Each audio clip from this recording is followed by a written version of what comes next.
The sound of rolling suitcases, that's how betrayal sounds when it's wrapped in laughter. That morning, I wasn't just boarding a flight. I was boarding the moment my life changed forever. My stepsister laughed at my cheap ticket. My father told me not to embarrass the family name. And everyone else? They joined in, like cruelty was a family tradition. But here's the thing about people who look down on you. They never look up long enough to see how high you'll rise. Before we begin, tell me in the comments, have you ever been underestimated by your own family? Because this is for you. Now stay with me, because the ticket they mocked was never for their flight. The sound of rolling suitcases echoed through the terminal like 1,000 tiny reminders that everyone else was going somewhere. Everyone except me. Or at least, that's what my family thought. Vanessa, my half-sister, strutted ahead in her beige designer heels, dragging a matching set of gold-trimmed luggage. Her laughter was sharp, echoing against the walls.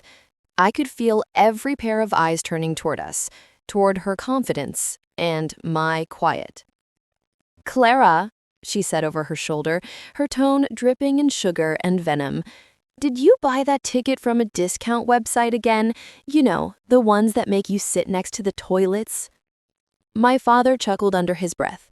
He didn't even look at me when he said, "You really should learn to live within your means, dear. You can't keep embarrassing yourself every time we travel." His words landed like small stones, none sharp enough to wound, but heavy enough to bruise. I smiled faintly, gripping my worn canvas bag a little tighter. "Don't worry, Dad," I said softly. "I'm used to the smell of jet fuel." Vanessa smirked.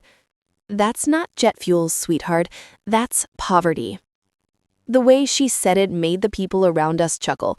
A stranger even smiled, assuming it was playful sibling banter, but I could see what it really was. A performance. A public reminder that in their story, I was the failure.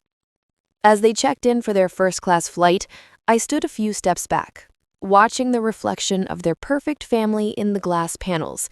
Matching outfits, matching smiles, matching arrogance.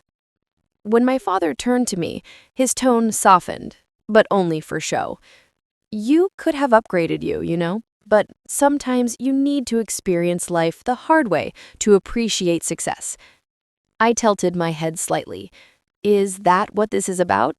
A lesson? Vanessa flipped her hair and scoffed. "You always think everything's about you." Maybe she was right. Maybe this wasn't about me. Maybe it was about how much they needed me to stay beneath them to feel tall. I stayed quiet, letting their laughter fade into the buzz of the terminal. But inside, I was watching, listening, memorizing every sneer, every whispered insult, every condescending glance. Because one thing they didn't know about me, I never forget moments like these. And one day, I'd remind them of this airport, this morning, and this humiliation. Not with words, but with something much louder. As the loudspeaker announced their flight boarding, Vanessa looped her arm through my father's. "Come on, Dad, let's not keep first class waiting. She'll catch up in coach." They laughed again. I didn't respond. I just watched them walk away, their laughter echoing down the corridor like the closing of a chapter.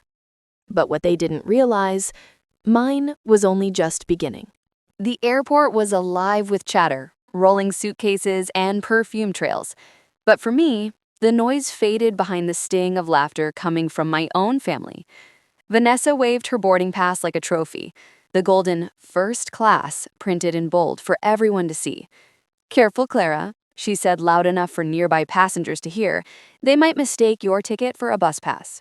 My father laughed, shaking his head. "Don't tease her, Vanessa. She tried her best. Not everyone can handle responsibility." His voice was calm, but it cut deeper than any insult. Aunt Miriam joined in, clutching her pearls. "Clara, dear, you should have stayed home. Airports are for people who can actually afford to travel." Their laughter echoed against the marble walls. A few strangers turned to look.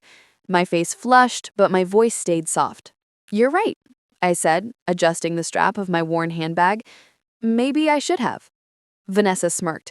Finally, some self-awareness. She lifted her phone, snapping a photo of me beside their luxury luggage. "This will look great on my story. Traveling first class with family and charity." My father didn't stop her. He just checked his watch. "Boarding in 5 minutes. Clara, your gate is the other side, I suppose?" I nodded once. "Yes, Dad. The other side." What they didn't notice was how steady my hands were, how calm my breathing stayed. They mistook silence for shame. But silence was my shield. Behind it, something waited, something none of them could imagine. Vanessa turned to me again, her tone syrupy sweet. "You know, if you'd stayed with Dad's company instead of chasing those little ideas of yours, you might have been sitting with us right now." I smiled faintly. "You might be right. Or maybe not." Aunt Miriam scoffed. "Always so vague, dear. That's why you never got far." But inside, my thoughts were miles ahead, flying past the terminal, the noise, and their smallness. I wasn't here to defend myself. I was here for something else. A woman passing by brushed my shoulder and whispered softly, "Miss Hale, your car is ready when you are."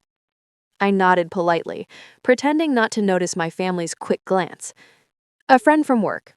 She helps me manage things." Vanessa frowned. "Manage what? Your part-time job?" I didn't answer. The loudspeaker announced their flight. Vanessa flipped her hair, smirking again. "Try not to get lost in economy, Clara. The world is big and not everyone belongs in it." My father gave a final, empty smile. "Good luck out there." "Thank you," I said quietly. "You'll see me around." They walked toward the gate, laughing again. But as I watched them go, something shifted. A flicker of steel behind my calm expression. I wasn't the forgotten daughter anymore. Not the rejected one. And as the camera of fate turned, the audience would know this quiet woman wasn't broken. She was simply waiting for the right moment to rise. I could feel their eyes on me before I even turned around. Vanessa's laughter, sharp, polished, cruel, cut through the hum of the airport like a knife scraping glass. "Look at that crumpled thing she's holding," she said, loud enough for half the terminal to hear.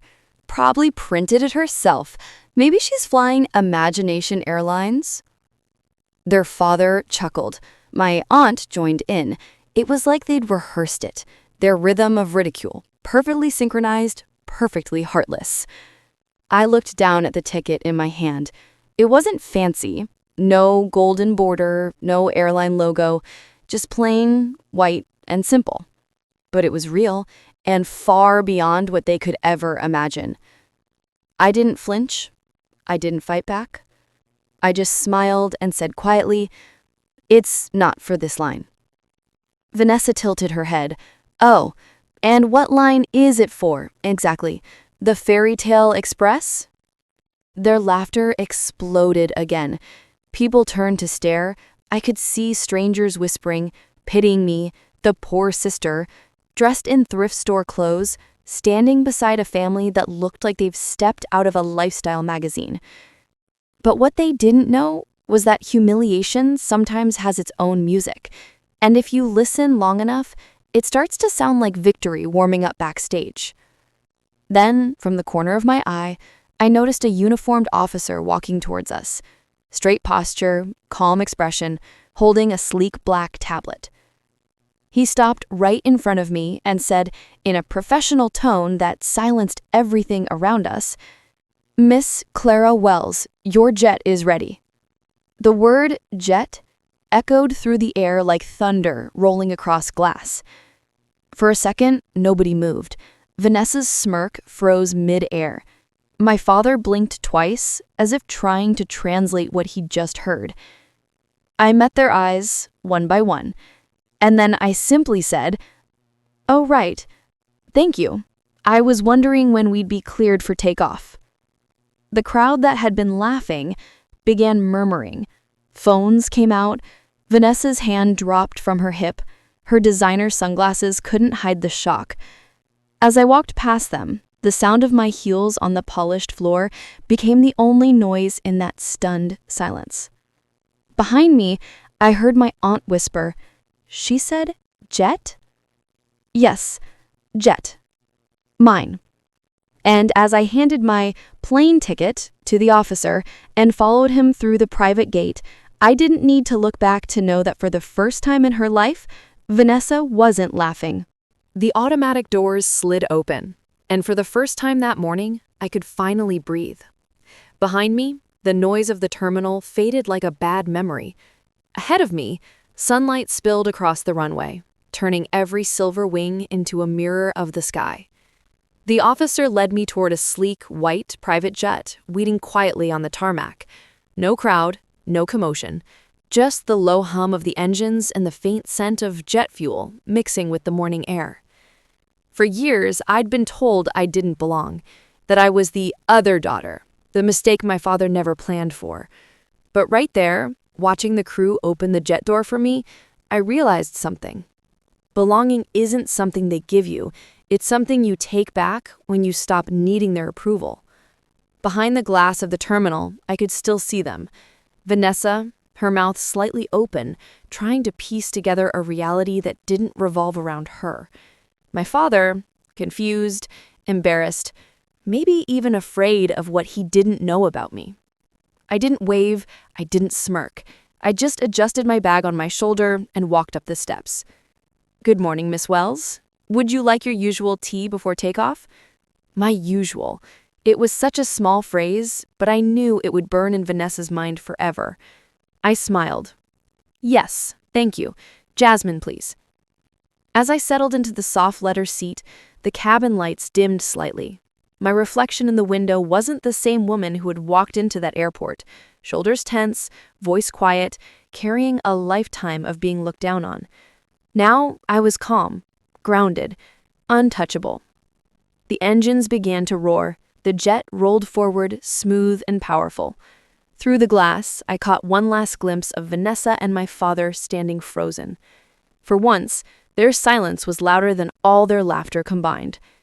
As the plane lifted off, I whispered softly, not out of revenge, but out of peace. This is the distance I needed. The clouds opened, swallowing the ground below, and in that moment, it hit me. Sometimes walking away isn't running, it's rising. The cabin lights glowed a soft amber, reflecting off the polished gold trim of the interior. I leaned back into the seat, still hearing faint echoes of their laughter, the same laughter that used to slice through my confidence like glass. Now, it sounded distant, powerless. The pilot turned slightly from the cockpit and smiled. "Morning, Miss Wells. Route to Geneva as usual?" I nodded. "Yes, Captain. Let's fly." The engines hummed with life. A sound that once terrified me now felt like music. Every vibration through the floor reminded me of how far I'd come from that small room I once shared with my sister, where she'd teased me for dreaming too big. The irony? Those dreams now carried wings. I opened my tablet, scrolling through messages from investors and clients. My company's logo, Wells Aero Logistics, shimmered at the corner of the screen. I'd built it quietly, after walking away from my family's empire, the one my father said I'd never be cut out for. And now, even his company relied on mine to move their goods across the world. The seatbelt sign blinked off. The stewardess handed me tea. Jasmine, again. My ritual of calm. I took a slow sip, and just then, my phone buzzed. Dad. For a moment, I stared at the screen. A part of me, the daughter who once begged for his approval, still hesitated. But that version of me had no place here. I answered. "Hello, Dad?" His voice was sharp, the same commanding tone that used to make me shrink. "Clara, what is all this nonsense? A JEC? A company? Why didn't you tell us?" I could almost picture him pacing, one hand clutching his phone, the other gripping pride too tight to let go. I smiled softly. "You once told me to learn to fly on my own, so I did." Silence. just his breath on the line. Then a faint tremble, the first sign of him realizing what I had become. He cleared his throat. "You could have told us. We would have." "Would have what?" I interrupted gently. "Laughed again? Mocked my ticket? Told me I was too small for the sky?" Another silence, this one heavy. The pilot's voice came over the intercom. "Altitude stable, Miss Wells. We're clear to cruise." I turned toward the window. The clouds rolled beneath us like soft marble. The horizon stretched endlessly, a boundary I no longer feared. For the first time, I didn't feel like I was escaping something. I felt like I had arrived. I whispered under my breath, not for him to hear, but for myself. "The sky belongs to me now." As I ended the call, I imagined his face. Confusion, pride, regret, all tangled together. And then I smiled. Because some goodbyes don't need words.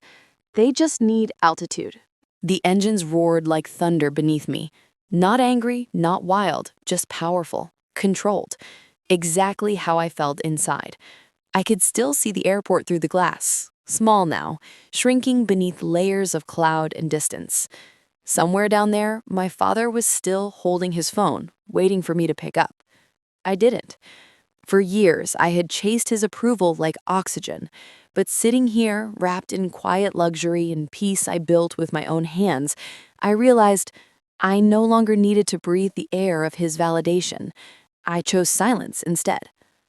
Outside the window, the sun pierced through the clouds, flooding the cabin in gold. It painted the world in light, and for the first time, I saw myself clearly. Not the quiet daughter who hid behind polite smiles, not the woman mocked at an airport for holding a cheap ticket, but the pilot of her own destiny, even if I wasn't the one at the controls. I closed my eyes for a moment, letting the hum of the jet surround me. Every vibration felt like the heartbeat of a dream that refused to die. I thought of Vanessa's laughter, my father's dismissive tone, my aunt's whisper that I'd never make it without them. Every voice that once hurt me had unknowingly become fuel. They didn't know it, but their mockery bought my wings. The intercom chimed softly. "Cruising altitude reached, Miss Wells," the captain announced. I smiled. "Thank you, Captain." The words felt heavier than they sounded. Not gratitude for service, but for the symbolism. I had reached cruising altitude in life, too. My phone buzzed again. Dad, then Vanessa, then silence. This time, I turned it off, completely. The cabin grew quiet, except for the steady rhythm of the engines and my own heartbeat. I looked at the clouds below. Endless, soft, and free. A memory flashed. Me standing by the boarding gate, clutching that old backpack as they laughed. The same girl, the same world. Only one of us had changed. I leaned back in my seat, and as the horizon widened, a calm smile touched my lips, because I finally understood some victories aren't loud. Some revenge doesn't scream. It simply rises. My reflection shimmered faintly in the glass. Eyes calm, posture strong, spirit weightless. Some tickets aren't printed on paper. They're earned in silence. The camera would fade out there, the jet cutting through clouds, sunlight breaking across the sky like a promise. No tears, no anger, just grace. Because real freedom doesn't come from proving them wrong. It comes from not needing to.